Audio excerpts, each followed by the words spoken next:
Teman-teman media yang saya hormati, Assalamualaikum warahmatullahi wabarakatuh. Pada sore hari ini saya bersama Pak Sekjen, Pak Irjen, mendapat kesempatan memberikan update kepada Pak Menko Polhukam terkait beberapa pemberitaan yang terakhir. Dan saya rasa ini adalah dengan diskusi yang barusan dilakukan, kita mereaffirm komitmen bersama bahwa di Kementerian Keuangan kami akan terus berkomitmen untuk menjaga integritas seluruh pegawai kita dalam hubungannya dengan administrasi kepegawaian. Artinya Pak, ya harus disiplin pegawai. Disiplin pegawai harus ditegakkan, kemudian integritas kita tegakkan terus. Teman-teman sekalian, yang terkait dengan integritas ini, titik masuk salah satunya adalah laporan harta. Laporan harta yang ingin saya sampaikan lagi bahwa seluruh pegawai Kementerian Keuangan wajib melaporkan hartanya di dalam sistem KPK maupun sistem internal Kementerian Keuangan. Ini jalan masuk kita. Sehingga ketika kemarin kita menemukan satu laporan-laporan kasus situasi yang berkembang, itu yang pertama kita telusuri dan kemudian kita buka satu persatu.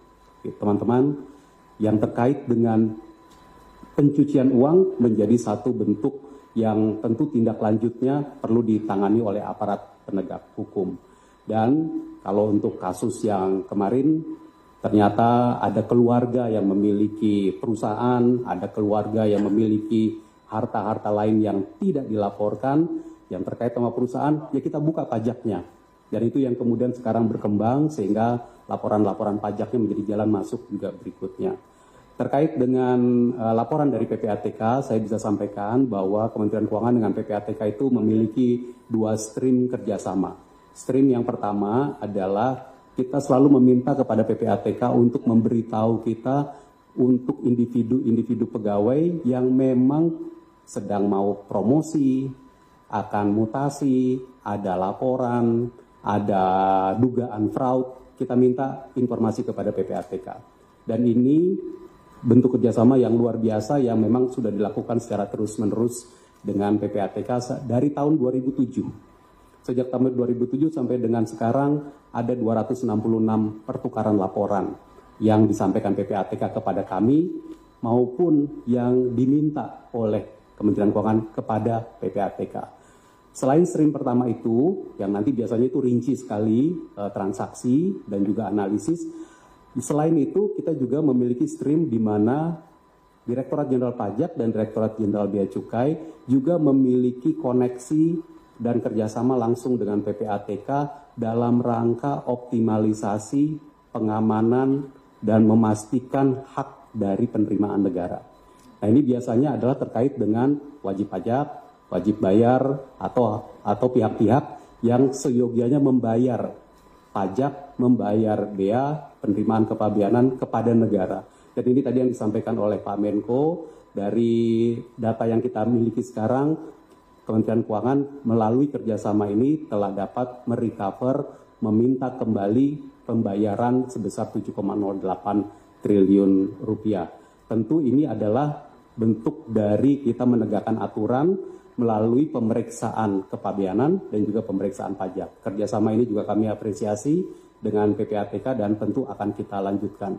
Concern dari Pak Menko mengenai tadi tindak pidana pencucian uang, kami dari Kementerian Keuangan akan sekali lagi memberikan komitmen kita lanjutkan. Dan tentu kami akan membuka penuh kerjasama kalau untuk upaya mengejar tindak pidana pencucian uang ini kita perlu lakukan lagi pemeriksaan perpajakan maupun pemeriksaan kepabeanan diperlukan bukan hanya kepada individu pegawai tapi juga kepada seluruh wajib pajak maupun wajib bayar di Indonesia. Demikian mungkin beberapa hal tambahan dari kami. Terima kasih Pak Menko. Oke, makasih Pak. Tidak ada pertanyaan, cukup. Saudara sekalian, selamat sore. Saya ingin menyampaikan hasil pertemuan dengan pimpinan Kementerian Keuangan untuk mendapat penjelasan dari saya dan memberi penjelasan kepada saya terkait dengan isu transaksi mencurigakan karena pencucian uang dugaan pencucian uang yang melibatkan sekitar 647 orang pegawai di Kementerian Keuangan sejak tahun 2009 sampai 2023. Sudah dibicarakan karena sebenarnya yang pertama itu saya dengan Menteri Keuangan itu sangat dekat, punya semangat yang sama, kalau tidak bisa dibilang sama persis ya, hampir sama. Itu punya semangat memberantas korupsi. Itu saya yakini Ibu Sri Mulyani dengan segala langkah-langkahnya dan laporan-laporannya di sidang kabinet. Saya juga mendukung itu dan saya selalu berbicara, selalu memberi tanda-tanda senyum bahwa itu cocok gitu. Kalau misalnya ada pembicaraan yang sangat keras gitu, karena kami punya semangat yang sama untuk memberantas korupsi, sehingga apa yang saya lakukan itu sebenarnya atas harapan dari Ibu Sri Mulyani dan dukungan saya ke Ibu Sri Mulyani. Nah, untuk itu maka saya jelaskan seperti berikut. Saudara, saya mengumumkan yang terakhir, ada transaksi mencurigakan yang terjadi di Kementerian Keuangan berdasarkan laporan atau informasi dari PPATK sejak tahun 2009 sampai 2023. Saya katakan transaksi yang mencurigakan sebagai tindakan atau tindak pidana pencucian uang. Tindak pidana pencucian uang itu bukan korupsi itu sendiri. Misalnya saya contoh yang paling gampang itu tindak pidana pencucian uang yang baru ditemukan oleh PPATK sehari 2 hari ini. Orang laporannya ke KPK 56 miliar, mengagetkan kita karena hanya eselon 3. Lalu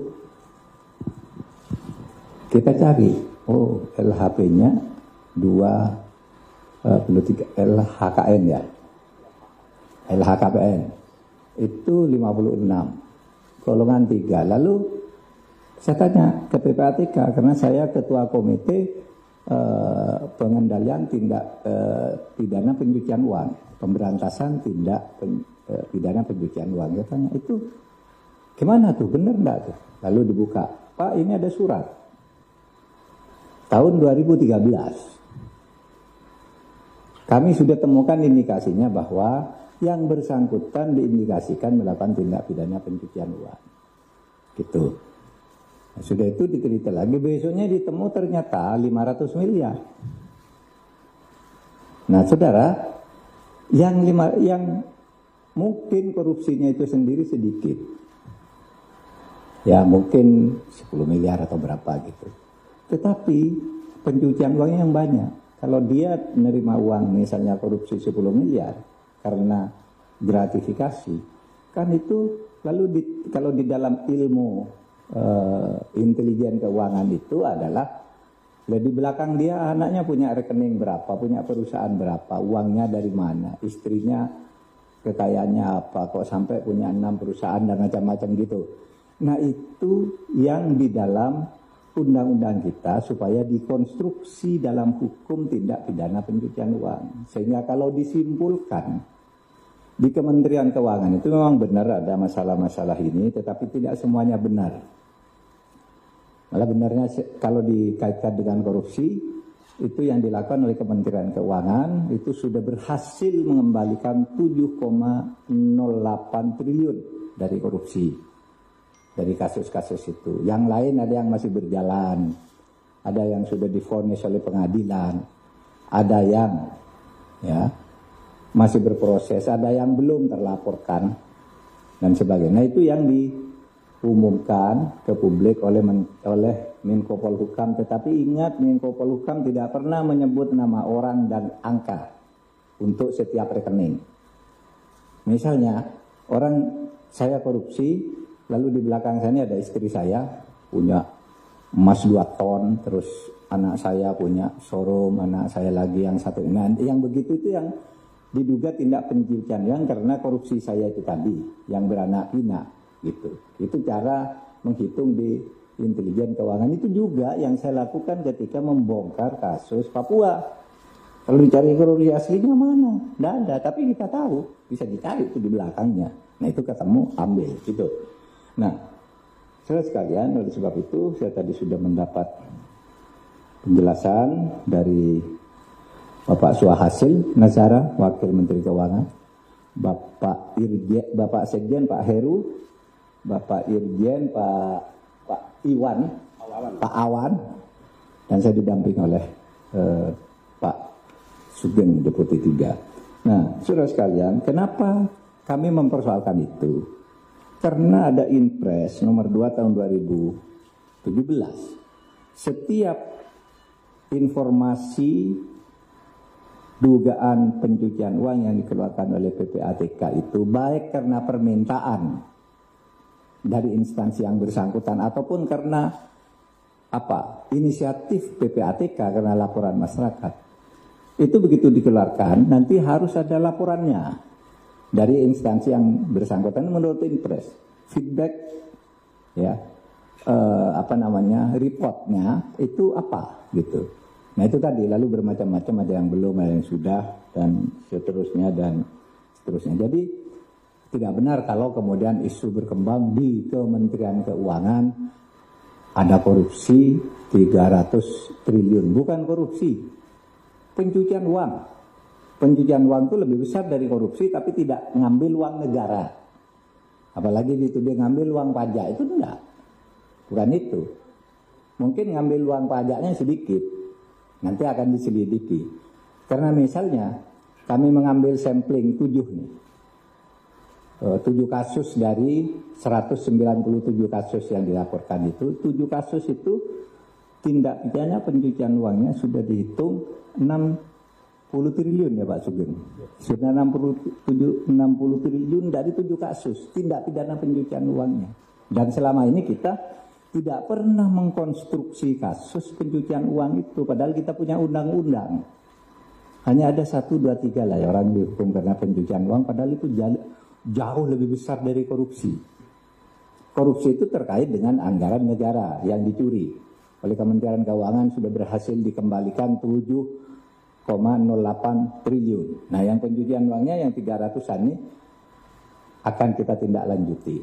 Oleh sebab itu nanti saya tadi berpikir, saudara, kalau misalnya ada permintaan ke kementerian untuk diselidiki tindak pencucian uang, kan terus saya harus kasihkan ke aparat penegak hukum, KPK atau kejaksaan atau polisi. Nah saya berpikir nanti masa undang siapa yang membagikan ini, kalau dalam sebulan tidak ada perkembangan saya ambil, saya pindah, karena saling ngambil sendiri nggak bisa. Gitu. Begitu masuk ke satu, lalu diolah sendiri, dinikmati sendiri, tidak jalan, tidak boleh pindah ke aparat lain. Itu salah satu penyebab macet. Nanti kita akan panggil, kok sekian lama tidak ada perkembangan, pindah dari misalnya kejaksaan ke KPK. Jadi berdasar kesepakatan aja di sini antar pimpinan. Kalau menunggu undang-undang itu dibuat, ya tidak selesai lagi, kita kesulitan lagi untuk menyelesaikannya. Saya kira itu, saudara, dari saya tadi sama Kementerian Keuangan. Saya sebenarnya mau jumpa pers dengan saudara ini bersama Bu Sri Mulyani. Tapi Bu Sri Mulyani baru mendarat dari Jogja, saya baru menjabat dari Denpasar. Sementara besok lusa saya sudah harus ke Australia lagi. Sudah disepakati bersama Pak Wamin saja bahwa kita membangun komitmen hari ini. Ya. Oke, saya kira itu penjelasan saya.